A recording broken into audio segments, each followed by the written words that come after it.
Hey everyone, Margarita here. I'm back with part two on how everyone's ignorance around us, including my son's dad, has repeatedly put our lives, and even more so my son's life, in danger repeatedly due to the ignorance of our extreme medical emergency that initially went untreated, the results of all of that, what we've actually been through, and where things are today, and all of the catastrophic events that came out of all this as a whole, and what's still going on today because of all of this. So I left off with about almost 3 years into the extreme part of the injury, where everybody in my household had then been screaming delusions repeatedly, day in and day out, due to numerous reasons, due to the fact that my deranged mother was in the background over here manipulating, using my dad to pick up my older two kids, bring them back to his house, where she would then repeat delusions about what was going on with myself and my younger son, even though there's no contact, no relationship. She has no actual knowledge about anything that had gone on. She was repeating delusions to all three of them, and then my dad would bring them back to my house, and then the two of them would operate on this bullshit that was being repeated to them about us. And it was causing extreme chaos and extreme fights. At the same time, here was my ex still living in my home, partying all night, every night, going to work all day, and then partying all night, still acting like what happened to us didn't actually happen, that this isn't what we were dealing with. And then he's causing problems every single night because every single person in my house is then fighting and screaming delusions repeatedly. And it's all due to the injury and what everybody was doing when it came to our injury and how serious that was. And because it wasn't being treated on an inpatient basis, and there's no other way to treat that type of injury, there's no way to recover from it. The chances of recovering from that, trying to treat it on an outpatient basis, are very slim to none. And it's only because of my life's work and the amount of money I spent at the private facility that got us to where we were. But because that had been going on in that extreme manner for 3 years, and this is almost 2 years into treating daily, that it was just ongoing in that extreme manner while I'm living with continuous brain swelling, suffocation, brain fluid leaking out my ears. There was one spot particularly that was throbbing continuously this whole time, that the knots of carbon monoxide, there was two fist-sized knots balled up in there. Every sound radiated extreme pain in every exhaled breath, and every sound from those two knots that remained in there for that almost 3 year period until enough treatment was received to clear all of that. The problem was because the people around us were acting that way within our home, and our home was supposed to be our safe place because we had no other way to treat this. I was just trying to figure out how to keep us alive while all this was going on, and it was so extreme that the people around us kept doing this as if that's not what was going on. No one was living in reality. And the entire time, it was an extreme fight to keep us alive, with no rest, no recovery, no proper treatment, no relief, no support system. Everybody just screaming delusions, and so many outside individuals repeating delusions. Part of that reason is jealousy and envy as well. And then the people in our household not living in reality, some of that because of the delusion repeating. So by the time it had reached that point, it was about a year into COVID. So that's where matters became even more heightened, because then I was not, there was a couple handfuls of times prior to COVID where I did attempt to try to go back to being self-employed and get some money, which I did very minimally, just to keep things running and to get treatment started. And if I had not done that, we wouldn't have survived past 2019. 100%, I'm 100% certain. And I couldn't even drive there. I didn't even have the ability to get myself there. Someone else was, we drove in my vehicle, but she drove us there and got us back. And that's how I was able to get to the money before COVID, that little bit that I did get, because I make large sums of money in very short periods of time as a self-employed individual, which is where I was supposed to be back 2 years prior after having the baby. I should have never returned to the source of the poisoning. So once COVID happened, that last year of all this chaos became times 10 of what it already was. And it was progressively getting worse due to the fact that we just weren't recovering. There was no way to recover with all the screaming and yelling and chaos and fighting, because nobody was living in reality about what we were going through and what measures had to be taken in order to get us across the first threshold, to get it to a point where we could tolerate just cooking dinner one time, or getting from point A to point B, or trying to begin to pick up pieces of our lives, because we were in such extreme physical distress continuously without relief. That COVID made it so that I could treat more, and I wasn't struggling to try to get um, to work those couple times that I did very minimally. And it was only 4 or 5 hours each time that I did that, those couple handfuls before COVID. I did get the full COVID pay because I had claimed enough money throughout the course of that previous year to prove that I should be receiving the full COVID pay to stay home as a self-employed individual, which is how I recovered to the degree that I did. And because we were already in an extreme state of suffocation, we couldn't wear masks. I was one of the very last people to return to work from COVID. So I got that full COVID pay for about a year and a half. Even though I was off 16 months, they still continued to pay me. I reported my income. They continued to pay me the full amount.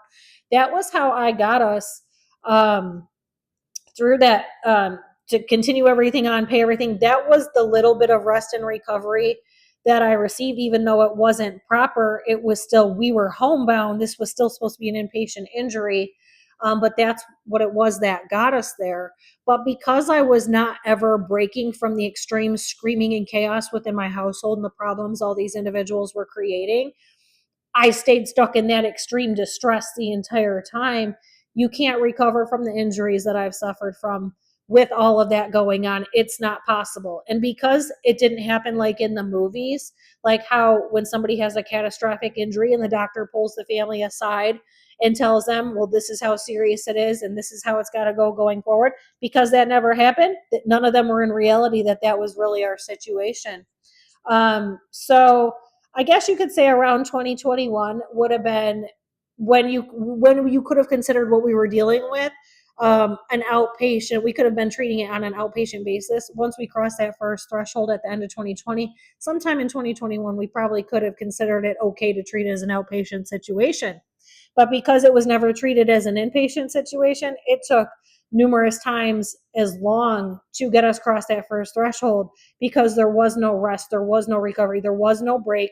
Everybody's still expecting me to continue like driving so and so here and there and taking care of all the matters that I've always taken care of in our lives all these decades.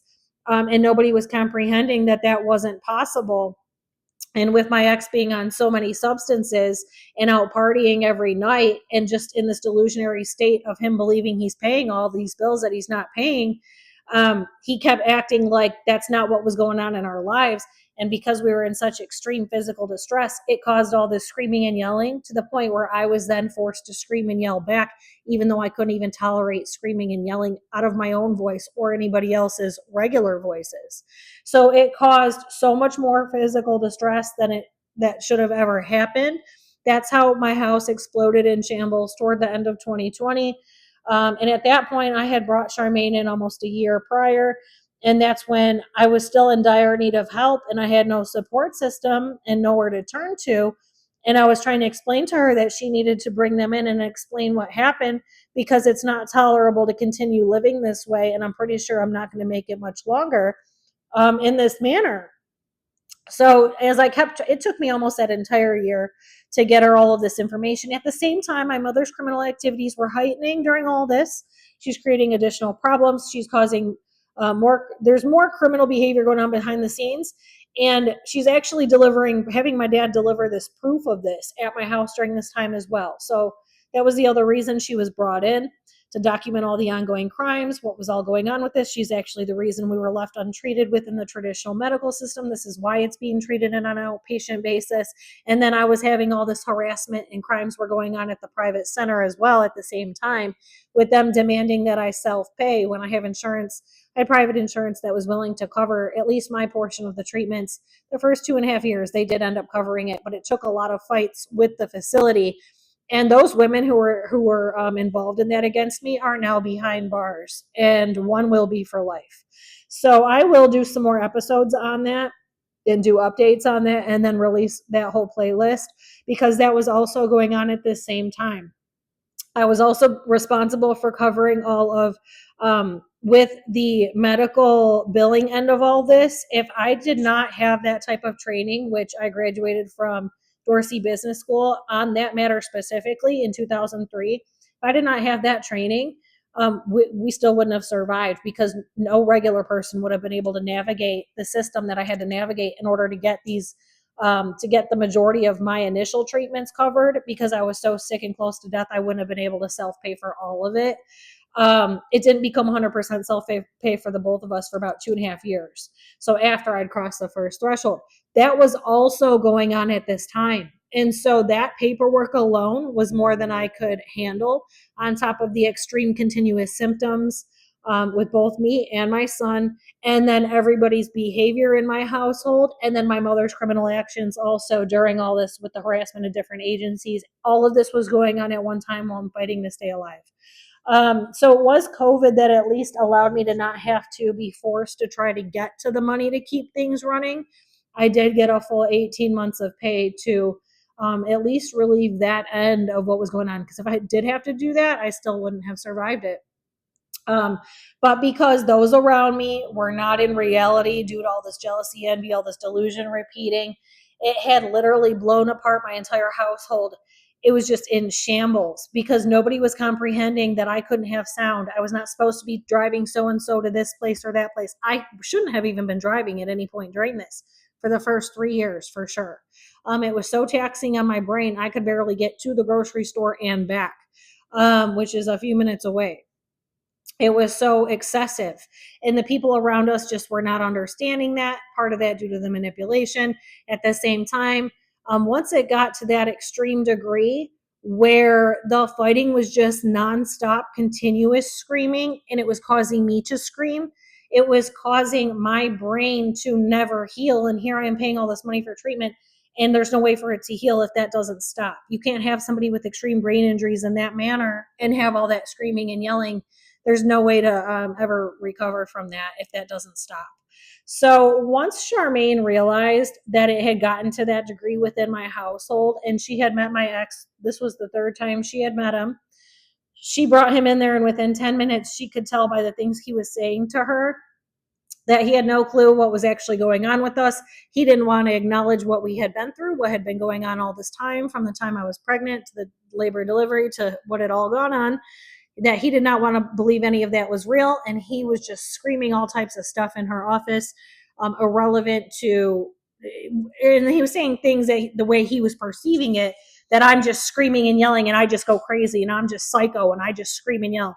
What it was is I was in an extreme fight for my own life, and I could not have sound, and everybody kept on going like that's not what was going on, when that wasn't possible for that to happen.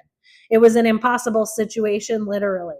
And then I had to spend a significant amount of time laying down, and he still kept screaming and yelling about that, like why the dishes aren't done and this and that.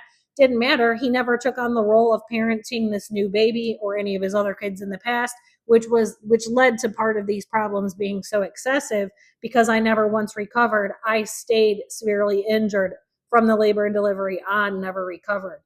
So when he was brought into her office and he was saying all this stuff to her, and you could tell he was very irritated. You could tell he did not understand any of what happened to us, nor was he willing to. He wasn't willing to understand what actually happened to us and what was going on in that moment at the end of 2020, and then what needed to happen going forward. He wasn't even willing to listen to what had to happen, and how his behavior was affecting every step of this. So when she realized about 10, 15 minutes into this where his mind was at pertaining to our situation, she looked right at him. And at this point, she had realized who I was as a person, that all the work was mine. What I'd been doing all along, every step of the way of my life. She'd realized that I would probably recover if she just told him to leave. She didn't even talk to me about it first. She said, you know what? I think you need to move out. And then he did the next day, and she did that. What she did was the right decision. And in my mind, I was still so close to death, still just not even knowing if I'm going to cross that first threshold. She just she saw that it wasn't going to change. My brain wasn't going to stop sagging and swelling because of his actions and how he was behaving regarding the entire situation as a whole, not understanding we can't have exposures to anything, not one breath of part per million of carbon monoxide. We're still homebound. We're still treating this daily at this point, daily. And he's not comprehending any of this.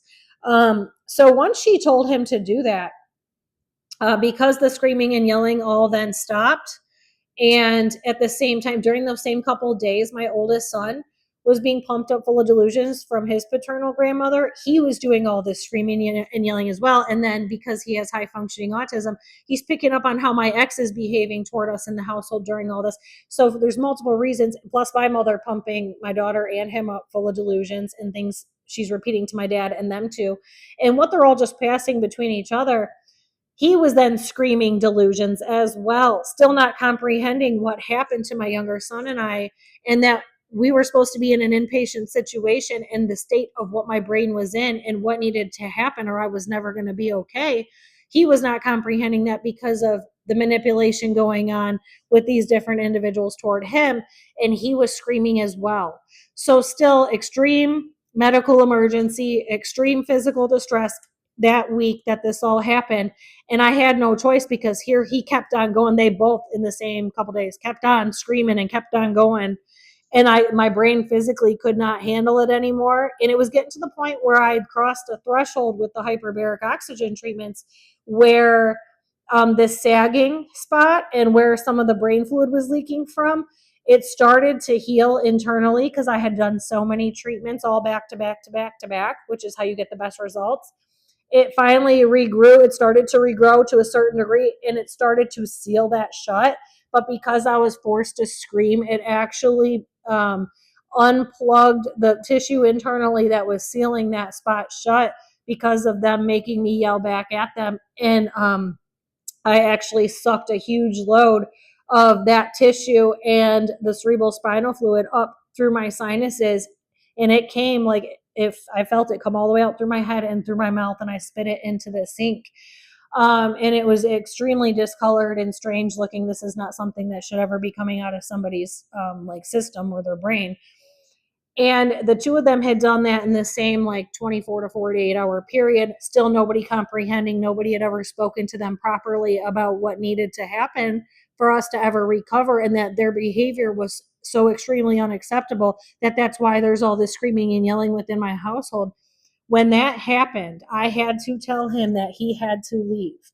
Now, at this point, initially, I thought his paternal grandmother was helping me and was on my side.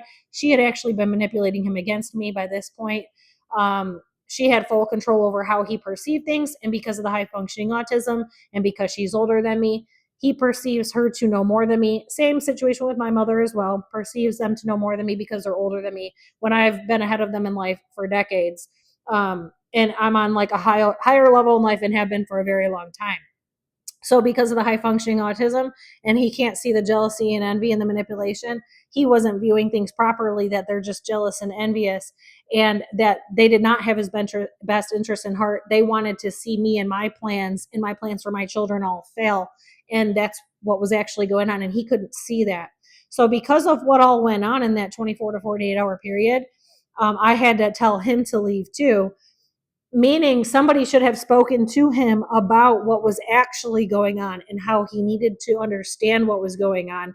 And because we had no support system and all of these people were operating against us, it was never explained to him.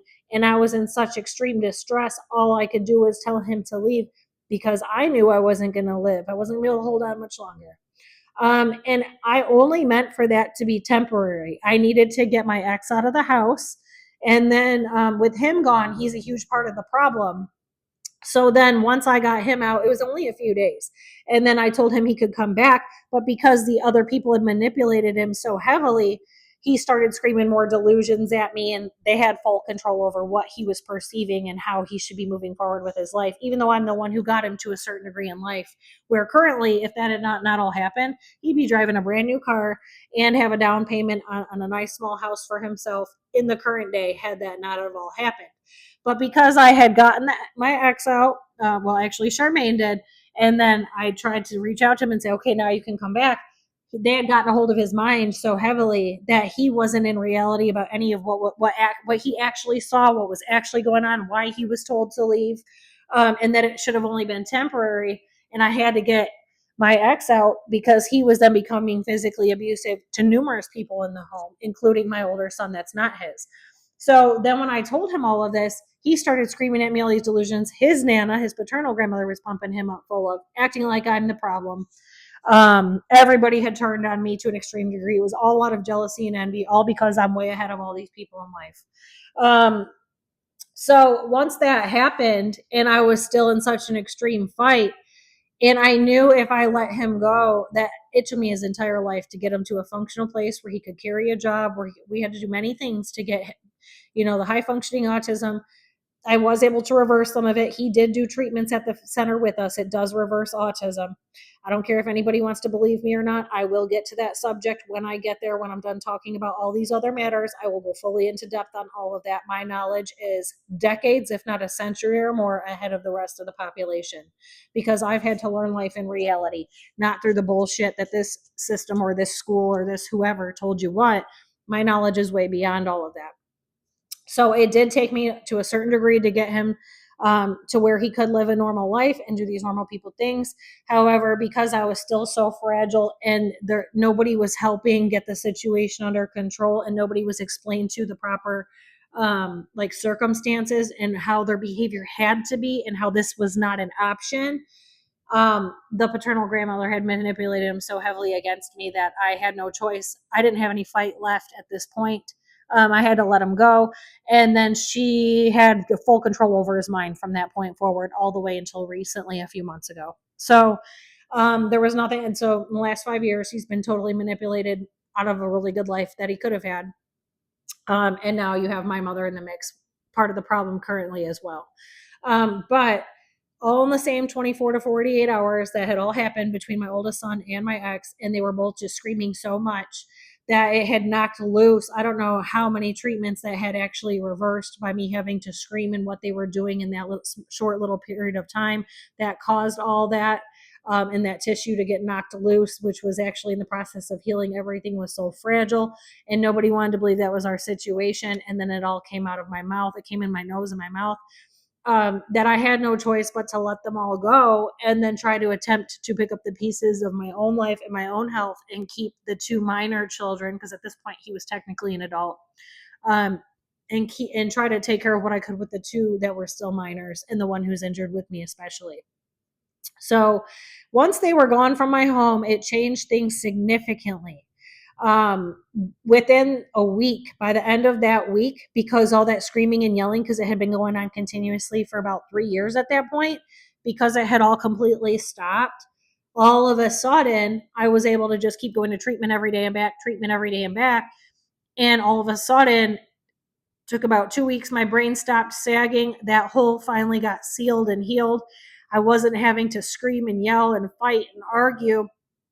I literally just went there and back and laid here, and went there and back to treatment and just laid here. And finally, I crossed that threshold at the same time my younger son crossed the threshold with me. Finally, we weren't in an extreme state of brain swelling and suffocation continuously.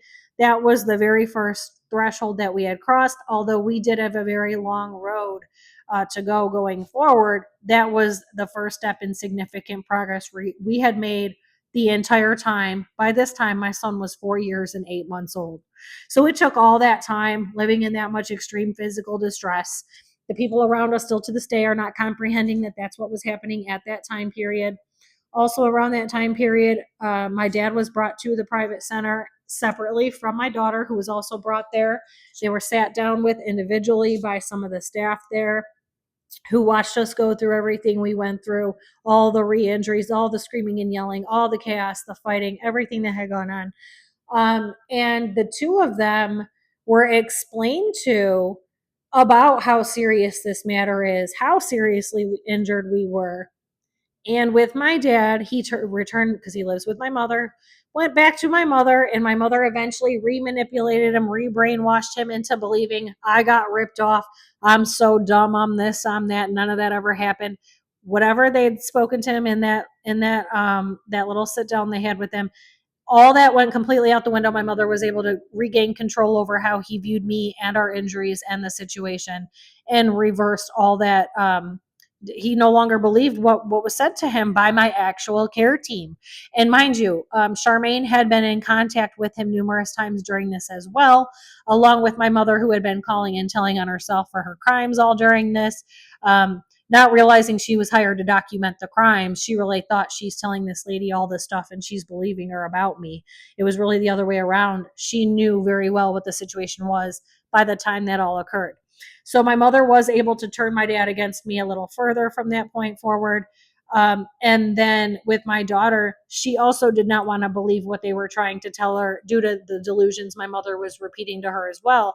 And she started talking over the lady in the meeting and it was just the two of them.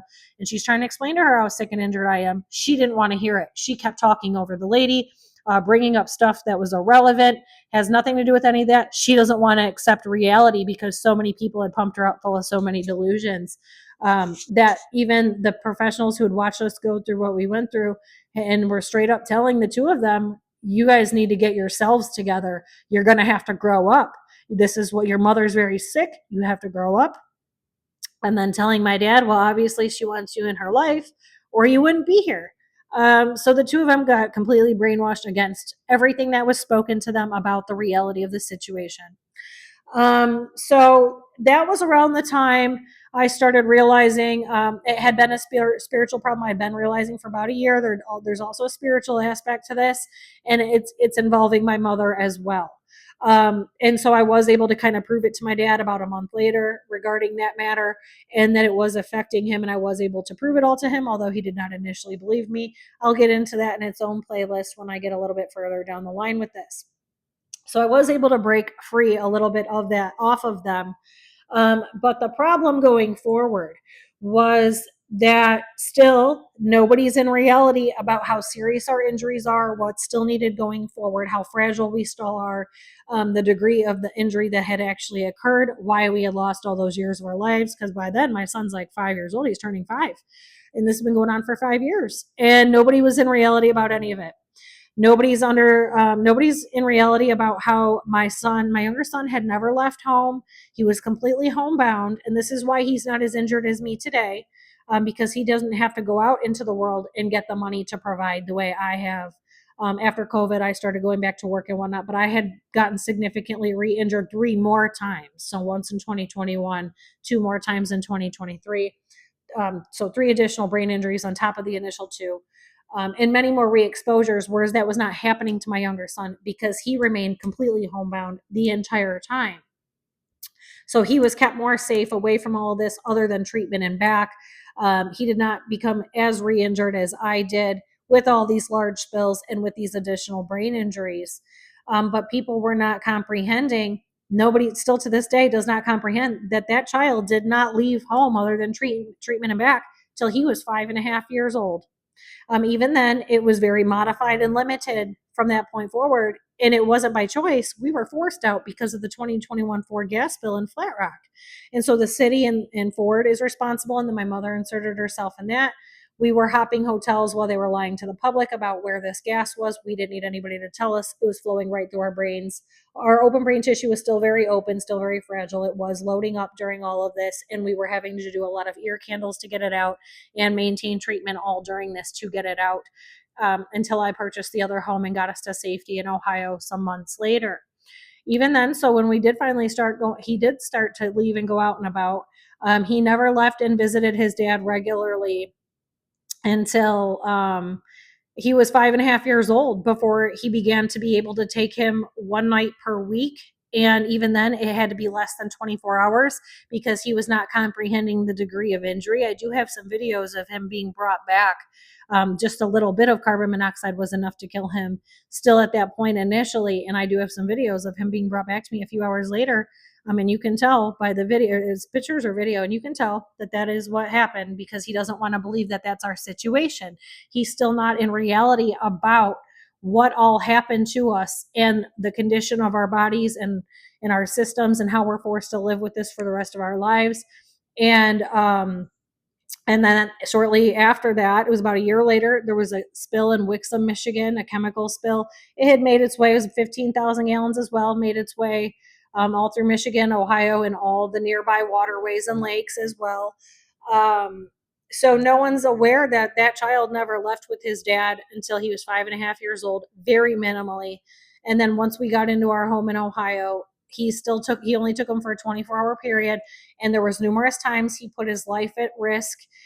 Took him to a carnival down where in the middle of that chemical spill when the particles were very, very, very high.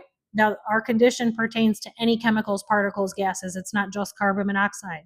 The brain tissue that prevents all that from entering one system was completely destroyed within both of us. Him during labor and delivery, a little bit further down the line with all the additional exposures he had had with us not knowing there was a problem. But initially during labor and delivery with me, didn't happen until 2018, where the brain tissue was completely destroyed. Didn't matter. It took us all those years and all those treatments to regrow all of that brain tissue with all the hyperbaric oxygen treatments. So during that chemical spill, yes, he left with his dad for one day. He doesn't want to believe that that's the reality of our situation, still ignorant that that's what's been going on every step of the way. Drove him all through it, drove him to a carnival down in Perrysburg, Ohio, which is right by the water where they had flushed it all into the lake. And I mean, I had already confirmed this with the FBI because this was around the time I visited the Toledo FBI. And I had to tell them in that moment how serious our situation was. It was pertaining to what was going on in that moment. And they even confirmed it with me. And they knew that if I'm not telling the truth, I wouldn't have that information. If our condition isn't that severe, I wouldn't know that information. That's the only way you could possibly know, because this information isn't known to the public.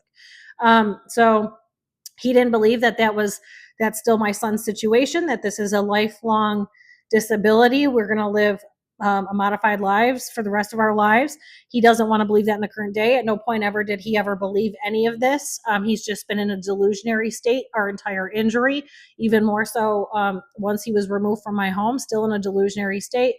And when he took him down there for that carnival, for that 24 hours he had him, my son was near death when he came back to me. And because our situation and what is actually wrong with us, what causes the results of each exposure, it's not recognized within the medical system, because they're not comprehending what happened initially and how all of the brain tissue was destroyed, how everything goes right through, loads right up, and then it cuts off all oxygen to our brains and our cells. Because it adds to the carbon monoxide, which is already loaded up, and then it causes all these severe issues. He didn't want to believe that. There was a whole argument about that. He was brought back to me near death. And at the same time, I was having very severe effects from that spill as well. So I did not work it was only a handful of times for about a 3-month period. So I just did not bring him to him. We stayed put after having all that treatment. We used our home chamber at our other house once we were down there. And that's how we got a couple steps ahead of where we were initially, using that home chamber, removing ourselves from the outside world, staying put with all those additional spills and the particles. It wasn't even possible to travel through it. We had to stop the treatment at the center altogether for those few months. We couldn't even travel to and from to get with those particles. It was causing more harm than anything. It was reversing the treatment immediately. We stayed put. We took care of it a different way. We just didn't take anything else in. And then we used our home chamber. And then with us being removed from the majority of the treatments, it helped seal the brain tissue a little more shut after we had removed a significant amount from our brains and our systems. So yes, there was a significant situation that had happened. He didn't want to believe that that was our reality. Oh no, he has a cold. Still not in reality that our condition has been extreme the entire time. Our effects are ongoing every day. I live with more continuous effects than my son does. I can feel all particles loading up at all times. I don't need somebody to tell me any of this. He went on this whole delusionary rampage over the phone about all of this. And then I made sure he just did not go with him for some time, and I just did not work. So that created an additional financial problem a little bit further down the line, because I had to spend quite a bit of money getting us moved into the other home. And then I was able to work again for a little bit and generate some money for it wasn't even a year from that point forward, probably close to it. I was able to keep things running a little bit better after that, but we had to cross numerous thresholds. Again, there's been numerous fights about all this. He was dating a girl who got a new home that had a gas stove in it, and I kept asking my son, do you see flame? Because they were cooking regularly, and I kept asking him, do you see flame on the stove? because somebody's gas stove cannot be running with us in the home. It still emits some carbon monoxide. And then at the same time, my ex also smoked cigarettes in his home. So it's one thing where we are today. It's one thing if we're visiting somebody's home and it's their home and they smoke cigarettes, because we've been through so much treatment, we've been a certain degree healed. As long as we're not living there or sleeping there overnight and we're just visiting for a short period of time, it's not that big of a deal where we are today. But the problem is he smokes in his house all the time and continues to do so with the severe condition that my son has, and pretends that I'm over exaggerating and this is not a problem and this is not what we've been through. So that was going on as well. That's been going on, since that time period, all of 2022 on to the current day. And then when he was dating this other girl who has this stove, who he swore, when I asked him, he swore up and down it was an electric stove and tried to act like I'm just crazy, I'm over exaggerating, I scream and yell about nothing. So when he's telling people I scream and yell about nothing, it's because of the extreme physical state of distress and what was going on during that time period. My household was exploding, and the injury itself and how their behavior, and they were not comprehending what was going on. That's what was causing it. So when he talks about this down the line and tells people things about this down the line, he just says, I'm over exaggerating, I'm crazy, I just scream and yell for no reason, and I'm just crazy. So that's what he was telling that girl. And when I was saying about the stove, he was trying to say that there is no problem. See, he's totally fine. What he doesn't comprehend is by the way he was staying with him and he's smoking in his house, having him locked in the house, and then he was at the girl's house with the stove and they're cooking dinner.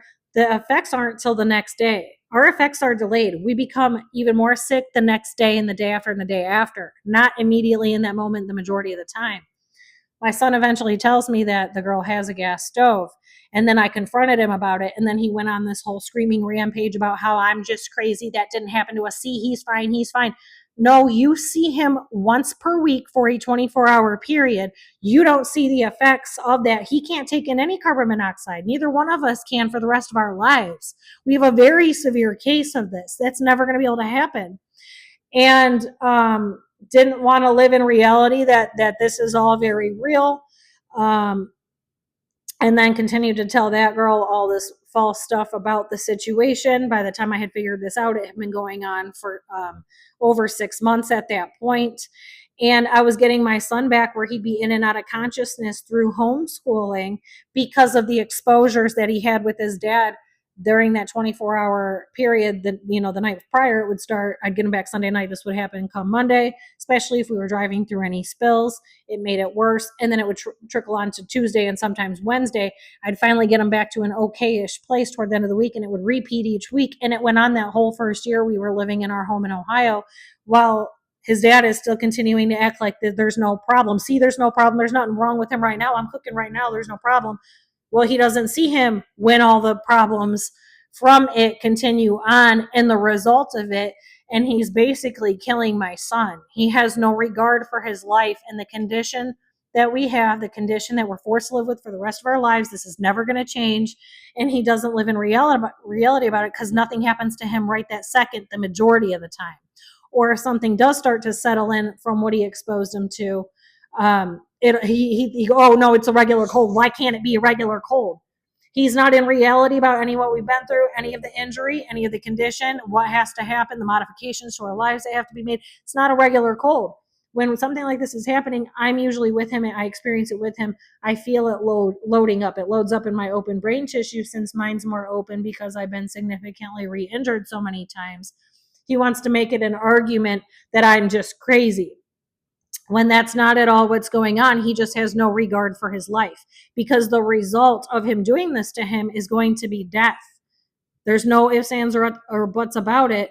He's so ignorant to the condition and doesn't want to live in reality about any of what we went through all that time and why all the screaming and yelling was going on, why I was incapacitated for all those years. Doesn't want to admit reality and wants to believe that it's just some cold when it's not. It all loads up into my system. So I know when there's spills. That's how I figure out that these spills and flushes are going on. And then my son is suffering the same exact symptoms at the same exact time. It's not a contagious cold.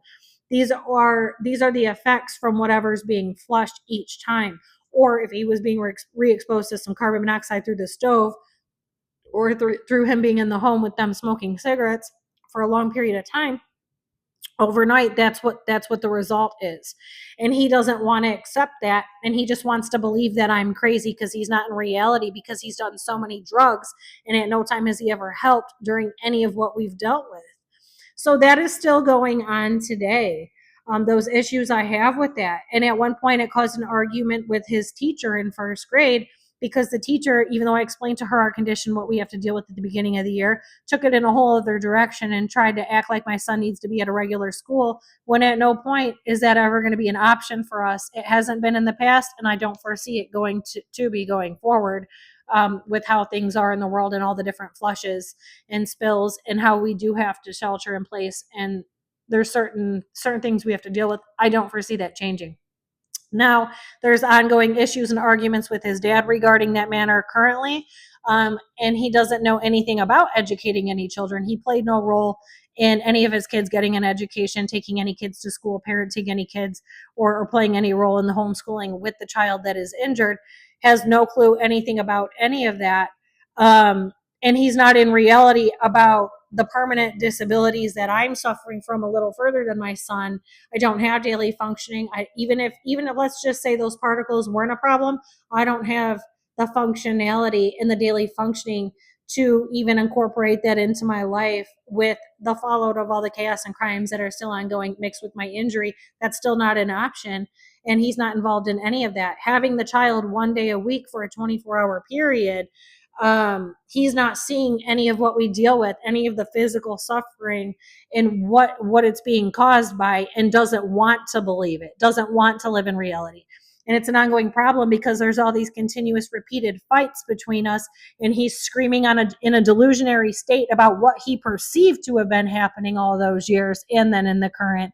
None of that's reality. He's making up delusions in his own head, and then he's telling other people all of this stuff pertaining to, oh, she's just crazy. Even though we have a full stack of medical documents and a full stack of receipts, and at no point has he ever even looked at any of these or been to any of these visits. And if he wanted our son to live a more normal life, he should have thought about that when the medical emergency became a medical emergency, or maybe during labor and delivery when we needed oxygen, or even after the fact when it was very extreme, for like the couple months after, or when it became an extreme medical emergency in 2018.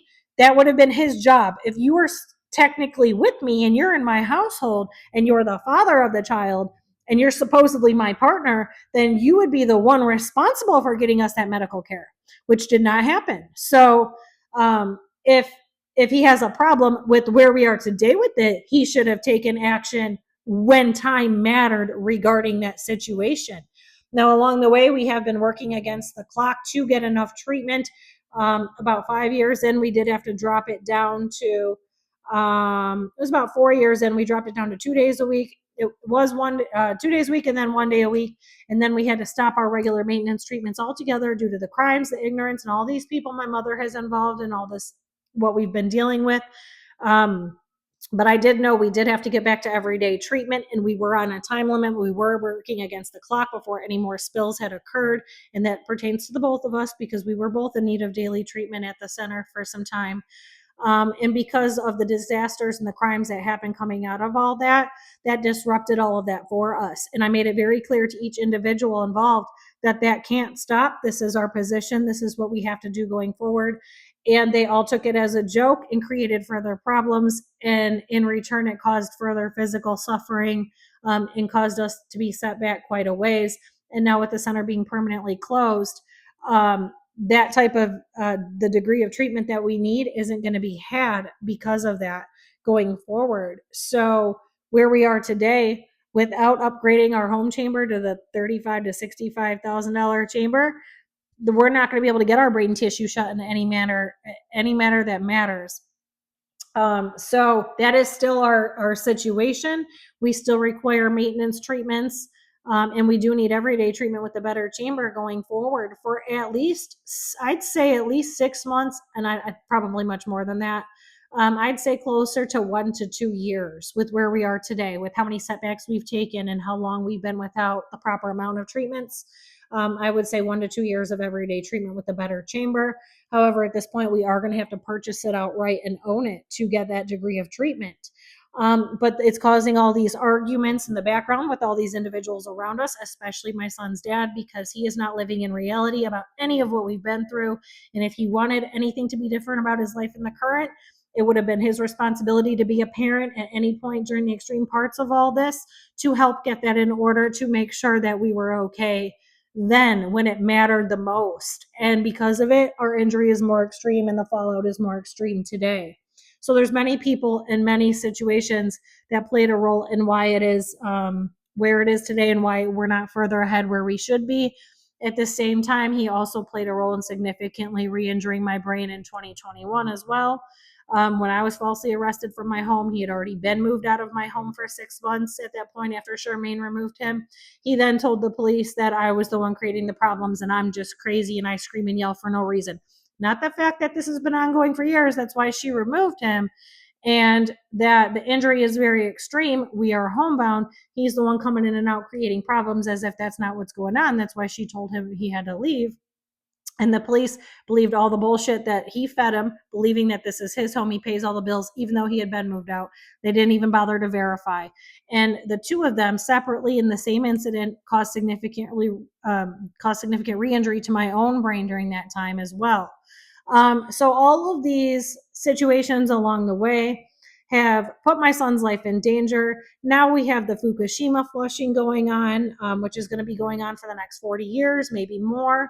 They're going to be doing it several times a year. They're going to be flushing in rounds. I just released a video on that. It did start 2 years ago.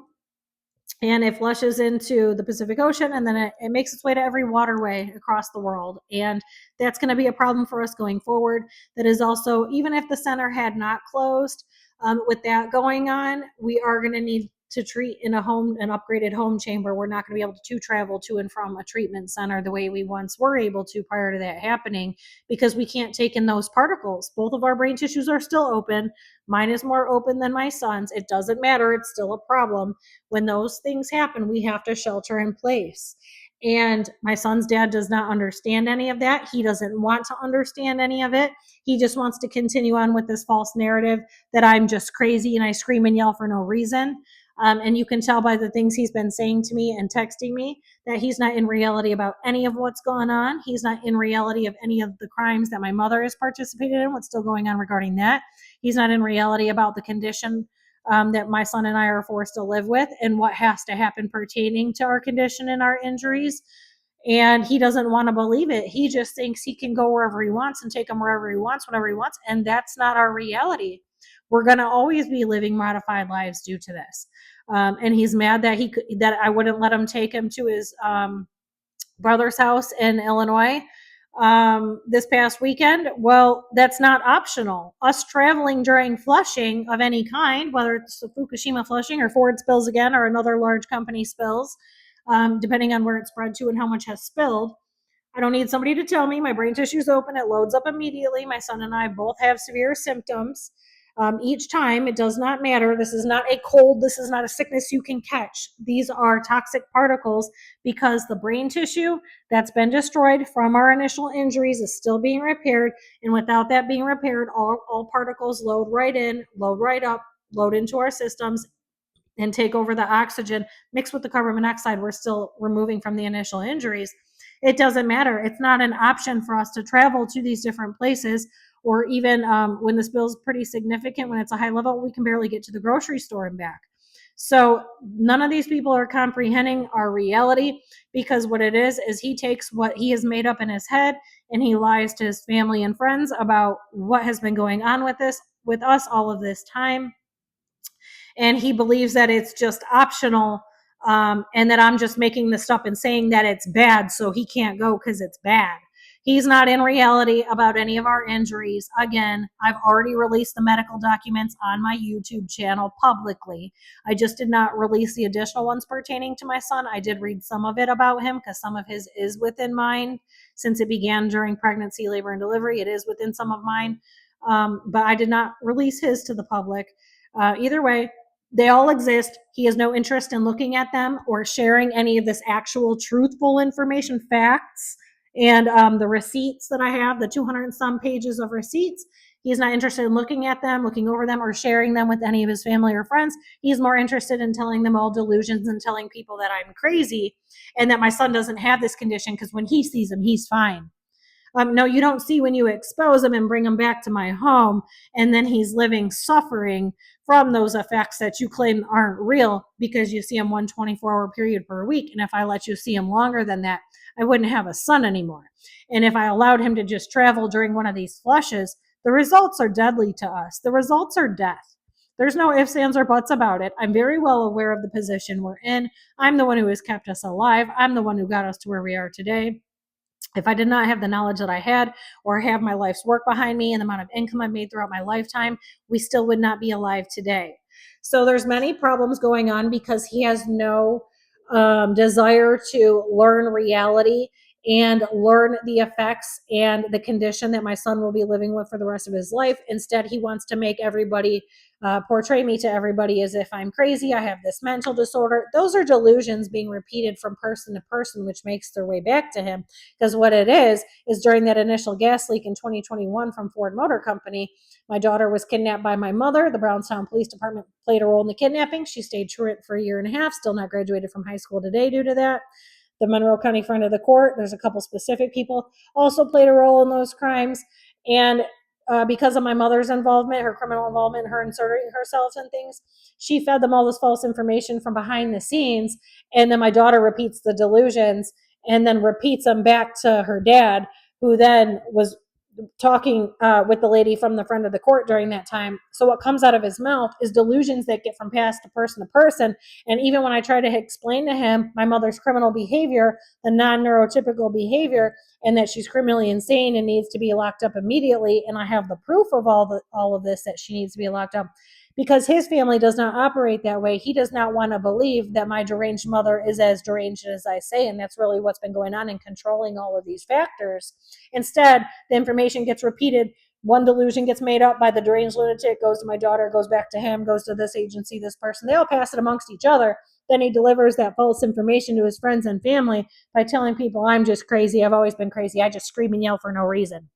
He's talking about the 3 years when it was very extreme. I was in an extreme fight for my life, could not have sound, and everybody's running in and out of my house screaming delusions, him being one of them, him continuing on with his life, acting like what happened to us didn't happen, like we were not in a fight for our lives, and that we needed rest and recovery and treatment. And he's just going on partying, acting like that's not what's going on. So that's the reality of the situation. Our situation is not going to be changing going forward.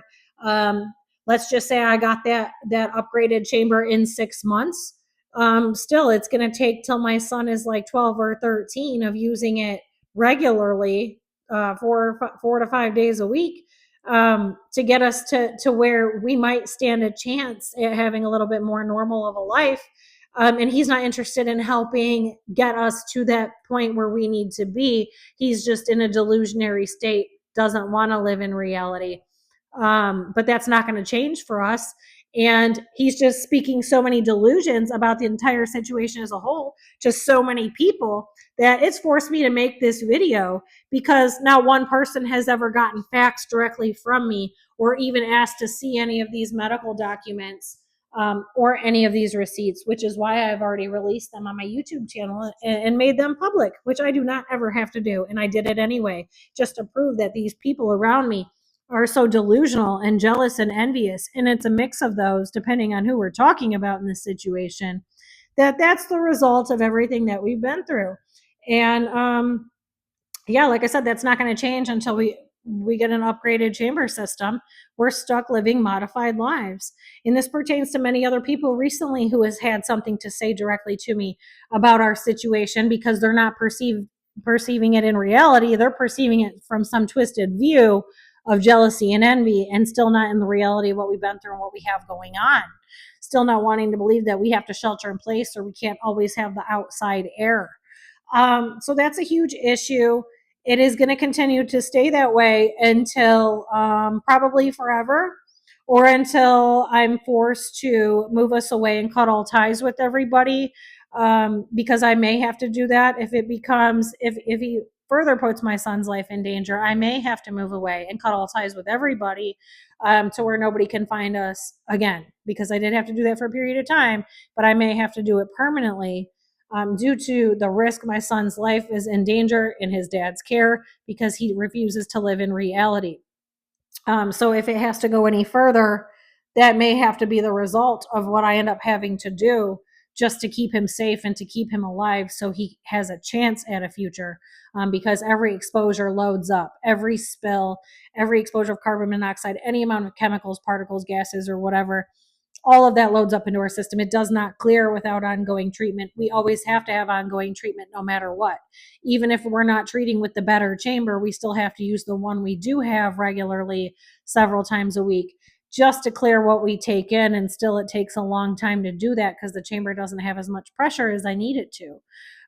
So there's going to be all these issues for basically the rest of our lives. And we don't have anybody behind us except for Charmaine, and my primary doctor's office. So there's a couple, the doctor that I see and the nurse practitioner, they do have our back. They do document my son's condition along with mine when I go there monthly, because they know our injuries are intertwined and that he's not under proper medical care because of the way this all happened. And with the center being closed, that's another situation. So we're not going there regularly. So they kind of oversee him as well because they don't see patients until they're 14. They do know that he's a part of it. So they do have our back. And the chiropractor that I've had since 1999, he also does have our back as well. Beyond that, we don't have anybody behind us. And backing what I'm saying is our reality. It's just all delusions passed amongst all these people. And then him wanting to just believe I'm just crazy, and I tanked my entire life for no reason, for attention, even though it's my money building and providing, and I'm just crazy, been crazy all along. And if that were truly the case and that's the way I felt, why would I allow him to take my daughter all her entire life? Why would I allow him to take off with her if that wasn't our situation all these years, if that wasn't the case? So that also doesn't make sense. But yeah, I just had to straighten that out for everybody and all these other ignorant people in our lives who perceive, I don't know what they perceive, but it's not reality. They don't understand that we can't go outside or we can't travel from point A to point B sometimes, and they're just delusional as hell as well. So hopefully that clears everything up for everybody. And if you want to get a little further into depth on all those medical records that really do exist, I released that video 4 or 5 months ago on my YouTube channel, so you can look that up as well, where I talk about our medical records and what happened to us. So just because it was not done in a conventional way does not mean it did not happen. Just because we don't have a support system doesn't mean it didn't happen. It did, and the proof is there. Every person is just ignorant and doesn't want to believe it. So I will be back with more. Thanks. Bye.